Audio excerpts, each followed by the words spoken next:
The China proposed Belt and Road Initiative has helped Indonesia develop in various fields and promoted cultural exchanges between the two countries, said an Indonesian expert.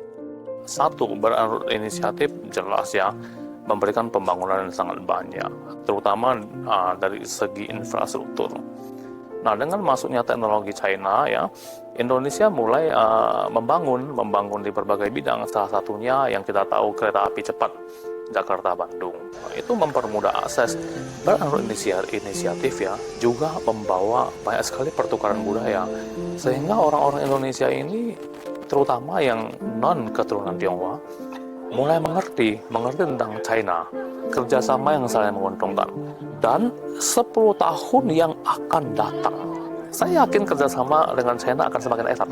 The expert also hopes that BRI can make ASEAN strong and united in the future. Tentunya saya berharap ya, nantinya seluruh dunia itu bisa tersambung. Artinya, ya nantinya Belt and Road Initiative ini akan membuat Indonesia, terutama negara ASEAN ini seperti Uni Eropa. Itu satu. Kita ingin Belt and Road Initiative ya, terutama China, ya membuat ASEAN ini menjadi kuat.